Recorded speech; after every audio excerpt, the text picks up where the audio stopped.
ஆகாஷ்வாணி.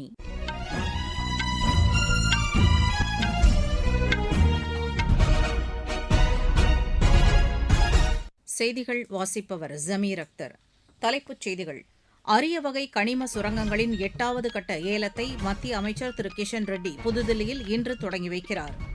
நாட்டின் அணுசக்தி திறன் 24 அணு உலைகள் மூலம் 8.78 ஜிகாவாட்டாக அதிகரித்துள்ளதாக மத்திய அரசு தெரிவித்துள்ளது.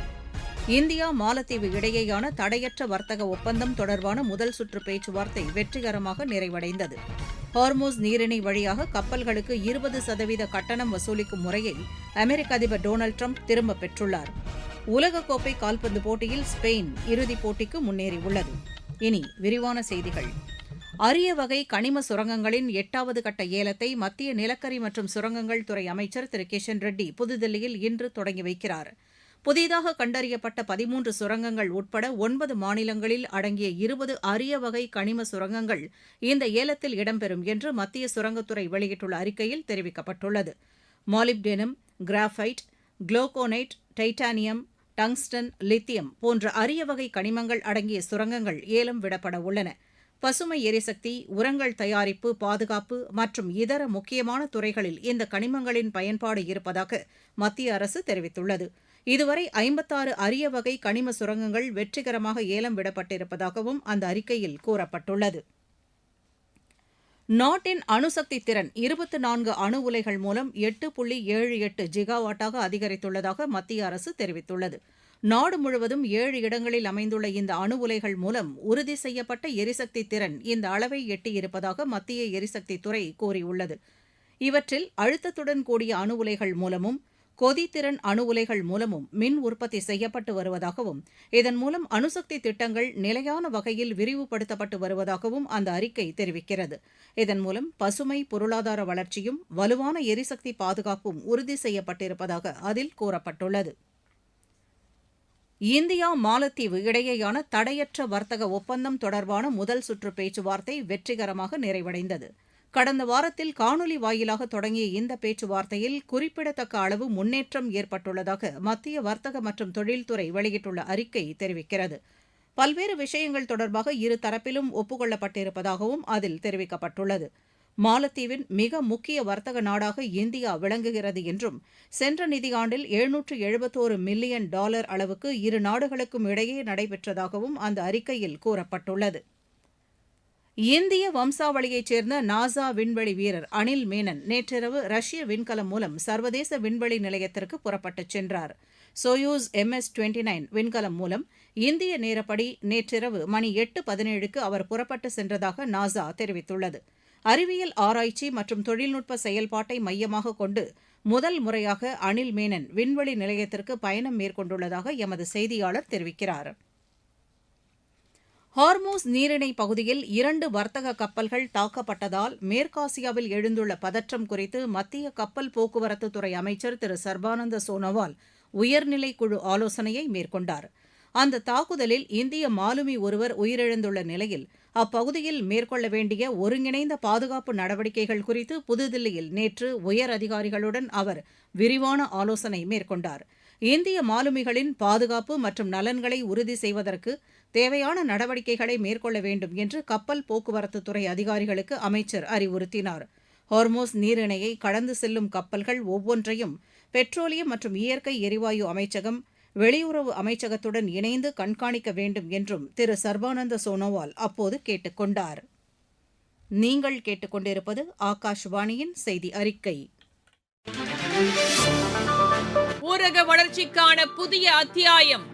வளர்ச்சியடைந்த இந்தியாவிற்கான ஊரக வேலைவாய்ப்பு உறுதி மற்றும் வாழ்வாதார சட்டம் செயல்பாட்டிற்கு வந்துள்ளது. இந்த சட்டம் வருடத்திற்கு 125 நாட்கள் வேலையை உறுதி செய்கிறது. இதில் வாரந்தோறும் ஊதியம் வழங்கப்படுவது கட்டாயமாக்கப்பட்டுள்ளது. நாள்தோறும் குறைந்தபட்சம் 300 ரூபாய் ஊதியத்தை இந்த சட்டம் உறுதி செய்கிறது. பணி முடிந்த 15 நாட்களுக்குள் ஊதியம் வழங்குவதை உறுதி செய்வதற்கான அம்சங்களும் இதில் இடம்பெற்றுள்ளன. ஊதியம் காலதாமதமாக வழங்கப்பட்டால் அதற்கான இழப்பீட்டுத் தொகைக்கும் இதில் வகை செய்யப்பட்டுள்ளது. வளர்ச்சியடைந்த இந்தியாவிற்கான பயணத்தில் மோடி அரசு தொடரும் சீர்திருத்த நடவடிக்கைகள். இந்தியா ஐரோப்பிய யூனியன் இடையே தடையற்ற வர்த்தக ஒப்பந்தத்தை செயல்படுத்துவது குறித்து பெல்ஜியம் துணை பிரதமர் டேவிட் கிளாரின்வாலுடன் மத்திய அமைச்சர் திரு பியூஷ் கோயல் ஆலோசனை நடத்தினார். ஸ்பெயின் பயணத்தை நேற்று நிறைவு செய்த அவர் பெல்ஜியம் தலைநகர் பிரசல்ஸ் சென்றடைந்தார். அங்கு பெல்ஜியம் துணை பிரதமரும் வேலைவாய்ப்பு, பொருளாதாரம் மற்றும் வேளாண் துறை அமைச்சருமான டேவிட் கிளாரின்வாலை சந்தித்து வர்த்தகம், முதலீடு, தொழில்நுட்பம் உள்ளிட்ட துறைகளில் ஒத்துழைப்பை மேம்படுத்துவது குறித்து விரிவான ஆலோசனை நடத்தினார். ஹார்மோஸ் நீரிணை வழியாக கப்பல்களுக்கு 20% கட்டணம் வசூலிக்கும் முறையை அமெரிக்க அதிபர் டொனால்டு டிரம்ப் திரும்பப் பெற்றுள்ளார். கப்பல்களுக்கான கட்டணத்திற்கு பதிலாக அமெரிக்காவில் வளைகுடா நாடுகள் முதலீட்டு ஒப்பந்தங்களை அமல்படுத்த முடிவு செய்துள்ளதாக அவர் வெளியிட்டுள்ள சமூக வலைதள பதிவில் குறிப்பிட்டுள்ளார். ஹார்மோஸ் நீரிணையை தங்கள் கட்டுப்பாட்டிற்குள் கொண்டு வந்திருப்பதாக ஏற்கனவே அவர் தெரிவித்திருந்தார். இந்நிலையில் அதன் வழியாக கச்சா எண்ணெய் வர்த்தகம் தடையின்றி நடைபெறுவதாகவும் அனைத்து நாடுகளின் கப்பல்களுக்கும் நீரிணை திறக்கப்பட்டுள்ளதாகவும் அந்த பதிவில் திரு டொனால்டு டிரம்ப் தெரிவித்துள்ளார். சட்டவிரோத ஆயுதங்கள் மற்றும் வெடிமருந்து கடத்தல் கும்பலைச் சேர்ந்த 3 பேரை பஞ்சாப் காவல்துறையினர் நேற்று கைது செய்துள்ளனர். கைது செய்யப்பட்டவர்களில் ஒருவர் 18 வயதிற்கு குறைவானவர் என்று பஞ்சாப் காவல்துறை தெரிவித்துள்ளது. அவர்களிடமிருந்து AK-47 ரக துப்பாக்கி உள்ளிட்ட அதிநவீன துப்பாக்கிகள் மற்றும் கையெறி குண்டுகளை காவல்துறையினர் பறிமுதல் செய்திருப்பதாக அம்மாநில காவல்துறை தலைமை இயக்குநர் திரு கௌரவ் யாதவ் தெரிவித்துள்ளார். கைது செய்யப்பட்டவர்கள் அனைவரும் அமிர்தசரஸ் அருகே உள்ள பாலகன் பகுதியைச் சேர்ந்தவர்கள் என்றும் அவர்களிடம் தொடர்ந்து விசாரணை நடைபெறுவதாகவும் அவர் கூறினார்.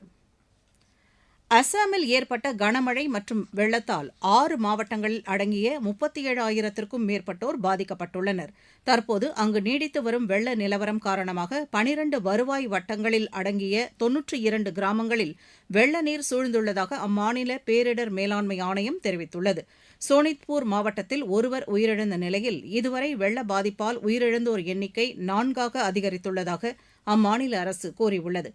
வடக்கு லக்கிம்பூர் மாவட்டம் வெள்ளத்தால் மிக மோசமான பாதிப்பை அடைந்துள்ளதாகவும் சோனித்பூர், தேமாஜி, சிவசாகர், ஜோர்ஹத், திப்ருகர் மாவட்டங்கள் தொடர்ந்து வெள்ளத்தில் தத்தளித்து வருவதாகவும் 1,00,000 ஹெக்டேர் பரப்பளவிலான பயிர்கள் தண்ணீரில் மூழ்கியுள்ளதாகவும் அசாம் மாநில அரசு தெரிவித்துள்ளது. ஒடிசா மாநிலத்தில் இன்று கனமழை பெய்ய வாய்ப்புள்ளதாக வானிலை ஆய்வு மையம் தெரிவித்துள்ளது. பீகார் மாநிலத்தின் ஒரு சில இடங்களிலும், வடகிழக்கு மாநிலங்கள், சத்தீஸ்கட், ஜார்க்கண்ட் மற்றும் மேற்குவங்க மாநிலங்களில் அடுத்த 2 நாட்களுக்கு கனமழை பெய்ய வாய்ப்புள்ளதாகவும் கூறப்பட்டுள்ளது. அந்தமான் நிக்கோபார் தீவுகளில் இடி மற்றும் பலத்த காற்றுடன் கூடிய மழை பெய்யக்கூடும் என்றும், மேற்கு வங்கத்தின் கங்கை கரையோர பகுதிகள், ஆந்திர, கர்நாடக, கேரள மாநிலங்கள் மற்றும் ஜம்மு காஷ்மீர், லடாக் இன்று மிதமான மழை பெய்யக்கூடும் என்றும் அந்த மையம் தெரிவித்துள்ளது. இதனிடையே கடலோர ஆந்திர பகுதிகளிலும், தமிழ்நாடு, புதுச்சேரி மற்றும் காரைக்காலிலும் இன்றும் வெப்ப அலை தொடரும் என்று வானிலை ஆய்வு மையத்தின் அறிக்கை தெரிவிக்கிறது. உலகக்கோப்பை கால்பந்து போட்டியில் ஸ்பெயின் இறுதிப் போட்டிக்கு முன்னேறியுள்ளது. டெக்சாஸில் நேற்று நடைபெற்ற அரையிறுதி ஆட்டத்தில் ஸ்பெயின் அணி 2-0 என்ற கோல் கணக்கில் பிரான்ஸை வென்றது. அர்ஜென்டினா, இங்கிலாந்து அணிகளுக்கு இடையே இன்று நடைபெறும் 2வது அரையிறுதிப் போட்டியில் வெற்றி பெறும் அணியுடன் இறுதிப் போட்டியில் ஸ்பெயின் விளையாடும். இங்கிலாந்துக்கு எதிரான முதலாவது ஒருநாள் கிரிக்கெட் போட்டியில் இந்தியா 6 விக்கெட் வித்தியாசத்தில் வெற்றி பெற்றது. பர்மிங்ஹாமில் நடைபெற்ற இப்போட்டியில் டாஸ் வென்று முதலில் பேட் செய்த இங்கிலாந்து அணி 47.5 ஓவரில் 258 ரன்னுக்கு ஆட்டமிழந்தது. 259 ரன் எடுத்தால் வெற்றி என்ற இலக்குடன் பின்னர் களமிறங்கிய இந்தியா 45.2 ஓவரில் 4 விக்கெட் இழப்புக்கு 262 ரன் எடுத்து வெற்றி பெற்றது. கேப்டன் சுப்மன் கில் 80 ரன் எடுத்திருந்தபோது காயம் காரணமாக வெளியேறினார். வாஷிங்டன் சுந்தர் 52 ரன்னும், அக்சர் பட்டேல் 57 ரன்னும் எடுத்து வெற்றிக்கு வழிவகுத்தனர். மீண்டும் தலைப்புச் செய்திகள். அரிய வகை கனிம சுரங்கங்களின் 8வது கட்ட ஏலத்தை மத்திய அமைச்சர் திரு கிஷன் ரெட்டி புதுதில்லியில் இன்று தொடங்கி வைக்கிறார். நாட்டின் அணுசக்தி திறன் 24 அணு உலைகள் மூலம் 8.78 ஜிகாவாட்டாக அதிகரித்துள்ளதாக மத்திய அரசு தெரிவித்துள்ளது. இந்தியா, மாலத்தீவு இடையேயான தடையற்ற வர்த்தக ஒப்பந்தம் தொடர்பான முதல் சுற்று பேச்சுவார்த்தை வெற்றிகரமாக நிறைவடைந்தது. ஹார்மோஸ் நீரிணை வழியாக கப்பல்களுக்கு 20% கட்டணம் வசூலிக்கும் முறையை அமெரிக்க அதிபர் டொனால்டு டிரம்ப் திரும்பப் பெற்றுள்ளார். உலகக்கோப்பை கால்பந்து போட்டியில் ஸ்பெயின் இறுதிப் போட்டிக்கு முன்னேறியுள்ளது. செய்தி அறிக்கை நிறைவு பெற்றது.